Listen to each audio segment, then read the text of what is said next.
Hello प्यारे बच्चों, कैसे हैं आप लोग। आशा करता हूँ आप लोग बहुत अच्छे होंगे, बहुत मजे से होंगे। जैसा कि हमने पिछली वीडियो में बात की थी हेलो एल्केन के निर्माण की, और उसमें हमने हेलो एल्केन का निर्माण किया था एल्केन के हेलोजिनेशन द्वारा, हेलोजनीकरण द्वारा।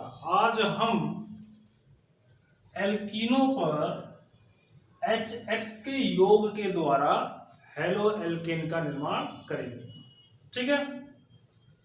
सबसे पहली बात, ये HX क्या है। HX क्या है, पिछली वीडियो मैंने बताया था कि जो X होता है वो हैलोजन परिवार को प्रदर्शित करने वाला एकमात्र प्रतीक है। ठीक। इस परिवार में फ्लोरीन, क्लोरीन, ब्रोमीन और आयोडीन आते हैं।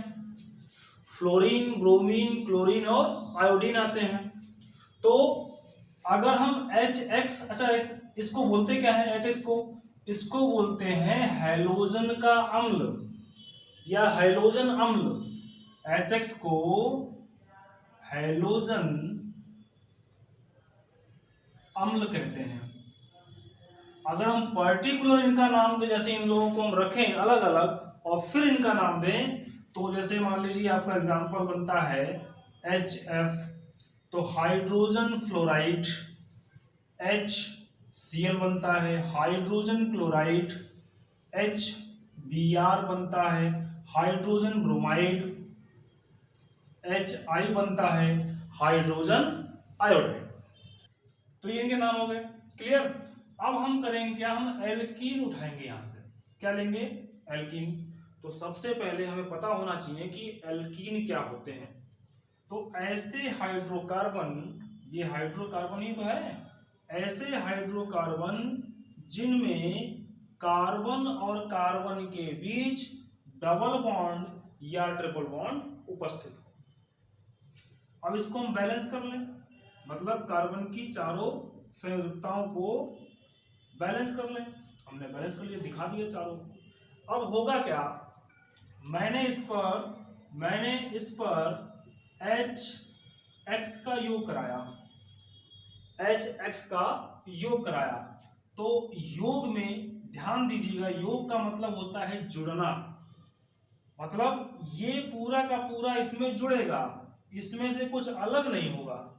तो क्या करेंगे हम, जब ये HX इस पर योग करेगा, तो चूंकि यहाँ डबल बॉन्ड है तो इसका एक बॉन्ड ब्रेक होगा, कोई भी एक, चाहे ऊपर वाला चाहे नीचे वाला, जैसे भी समझना चाहे, कोई भी एक बॉन्ड टूट जाएगा। जब ये टूटेगा तो इसकी एक वैलेंसी और इसकी एक वैलेंसी खाली हो जाएगी, और उस पर एक हाइड्रोजन, मतलब एक कार्बन पर, और X दूसरे कार्बन पे जाकर के जुड़ जाएगा। ठीक है। ऐसे देखिए कैसे जुड़ेगा। ये तो हो गई कार्बन, सिंगल बॉन्ड कार्बन, इतनी चीजें हो गई क्योंकि बॉन्ड टूट चुका है। जब ये बॉन्ड टूटेगा, ठीक है, तो इसकी एक वैलेंसी और एक इसकी वैलेंसी खाली हो जाएगी। किस तरीके से, इस तरीके से, ये देखिए खाली हो गई। ये जो वैलेंसी खाली हुई है, उन्हीं वैलेंसियों पर एक तरफ हाइड्रोजन और एक तरफ X लग जाएगा। इस प्रकार से आपने क्या किया, हेलो एल्केन का निर्माण कर लिया। क्लियर है, आता कोई दिक्कत। चलिए हम एग्जांपल लेते हैं। जैसे मैंने एग्जांपल ले लिया, मैंने एग्जांपल लिया H2C डबल बॉन्ड CH2। ये आपका क्या है, ये आपका एथिलीन है, एथिलीन है या एथीन है। ठीक है। इस पर आपने योग कराया HBr का। आपने इनमें से कोई एक X की जगह पर ले लिया, HBr का योग कराया। यहां से होगा क्या कि यहां से एक बॉन्ड ब्रेक होगा। जब ये बॉन्ड ब्रेक होगा और ये बॉन्ड भी ब्रेक होगा, तो क्या होगा, एक H इस पर, और ये जो Br बचा आपका, Br इस पर जाके लग जाएगा, यानी इस वाले कार्बन पर। ठीक है। तो बना क्या भाई, H2C सिंगल बॉन्ड CH2 तो रहेगा ही रहेगा, एक बॉन्ड तो रहेगा ही दोनों के बीच में। बॉन्ड टूटा है दूसरा वाला, ठीक है, तो इस वाले कार्बन पे कौन जाके जुड़ रहा है? हाइड्रोजन जुड़ रहा है। इस वाले कार्बन पे कौन जुड़ रहा है? Br लग रहा है, जुड़ रहा है। ठीक है, या हम इसको ऐसे भी लिख सकते हैं। कैसे? इस कार्बन में टोटल H कितने हैं? 1 और 2 3, यानी CH3 और फिर सिंगल बॉन्ड इस वाले कार्बन पर CH2 Br। या हम इसको ऐसे भी लिख सकते हैं, दोनों कार्बन को एक साथ, यानी C2 और 3 और 2 5 H को एक साथ, और लिख देंगे हम यहाँ Br। इसका नाम हो जाएगा ब्रोमोइथेन। ब्रोमोइथेन या फिर इथाइल ब्रोमाइड, या फिर इथाइल ब्रोमाइड इसका नाम हो जाएगा। यहां तक समझ में आया? यहां तक कोई दिक्कत नहीं है? चलिए, अब हम ऐसे एल्कीन्स भी लेंगे, जिनमें 2 नहीं 3 कार्बन हो सकते हो। कौन सा लेंगे भाई हम? ऐसा मान लीजिए, थोड़ा मैं इसको साफ करता हूं, आप इसको स्क्रीनशॉट ले लीजिएगा। मान लीजिए आपने लिया CH3 single bond CH double bond CH2। ये क्या है आपका? ये प्रोपीन है, ये है प्रोपीन। हमने ले लिया प्रोपीन। अब प्रोपीन पर मैं HI का योग करा रहा हूं, ठीक है ना? आप HI ले सकते हैं, मतलब कुछ भी ले सकते हैं। क्लियर है? चलिए, अब होगा क्या?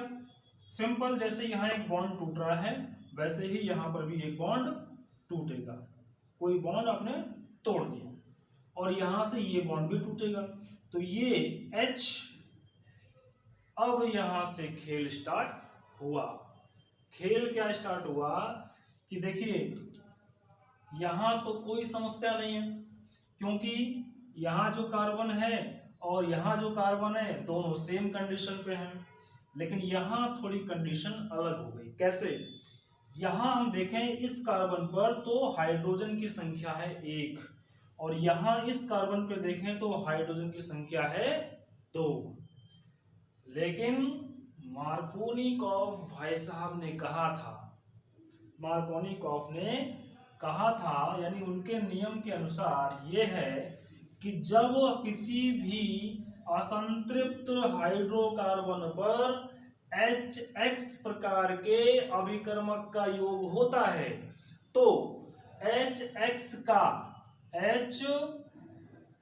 का ऋणावेशित भाग, ठीक है, नेगेटिव पार्ट, असंतृप्त हाइड्रोकार्बन के उस कार्बन परमाणु से जुड़ता है जिस पर हाइड्रोजन की संख्या कम होती है।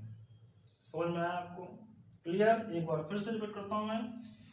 मार्कोनिकॉफ नियम के अनुसार जब किसी असंतृप्त हाइड्रोकार्बन यौगिक पर, असंतृप्त का मतलब कि यौगिक में कार्बन और कार्बन के बीच डबल बॉन्ड या ट्रिपल बॉन्ड होना चाहिए, तब वो असंतृप्त कहलाएगा। जब किसी असंतृप्त हाइड्रोकार्बन पर HX प्रकार के अभिकर्मक का योग होता है, तब HX अभिकर्मक का ऋणावेशित भाग असंतृप्त हाइड्रोकार्बन के उस कार्बन से जुड़ता है जिस पर हाइड्रोजन परमाणु की संख्या कम हो। अब समझ में आ गया? ये है मार्कोनिकॉफ का नियम।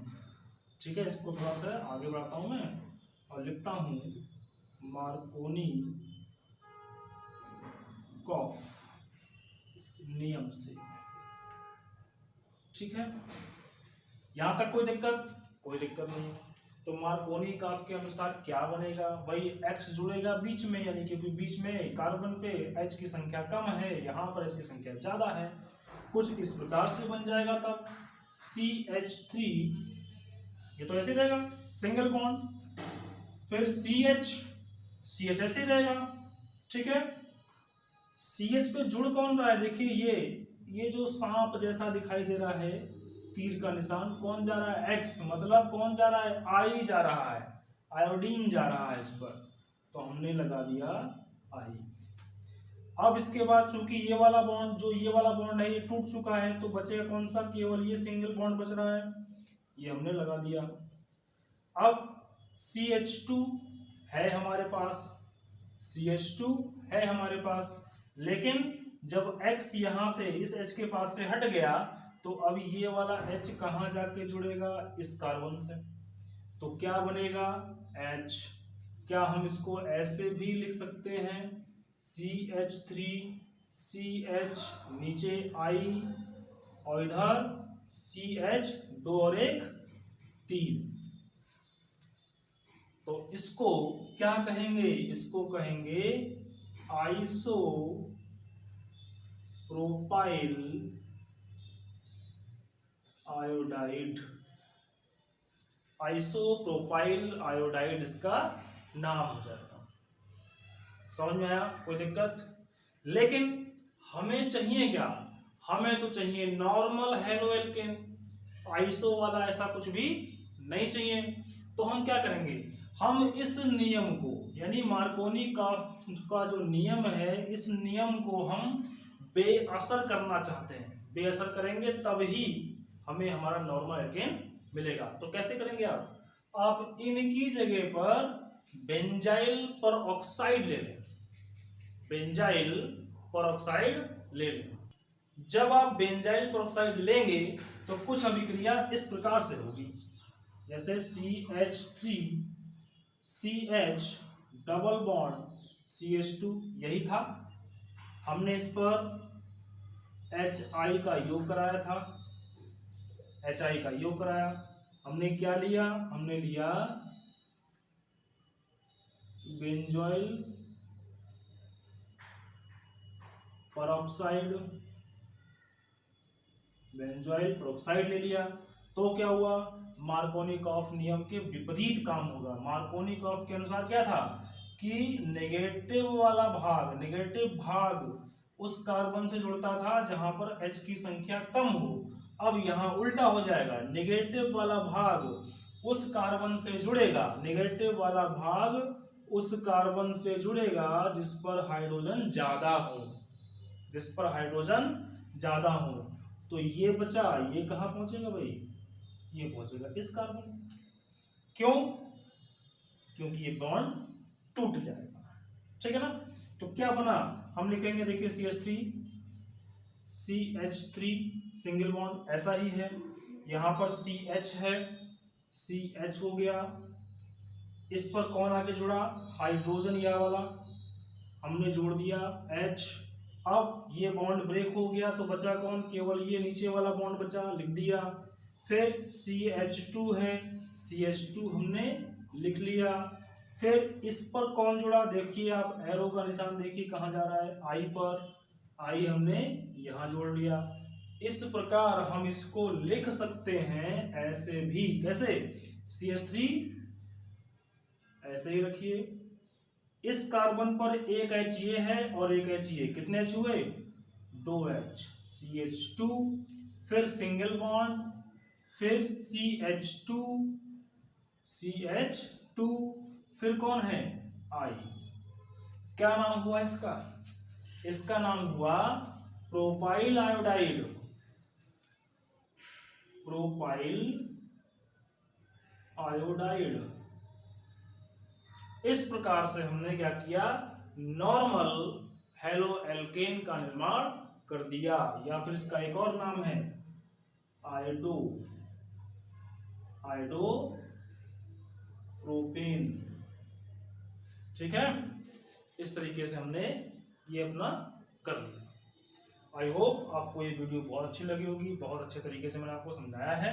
और प्लीज़ आप इसको देखिए, समझिए, और प्लीज़ हमारे चैनल को लाइक करिए, शेयर करिए, सब्सक्राइब करिए, बेल आइकन दबाइए ताकि हमारी हर एक वीडियो आपके पास पहले पहुंचे, और साथ में कमेंट जरूर करिए, उससे हमारा उत्साह बढ़ता है। धन्यवाद।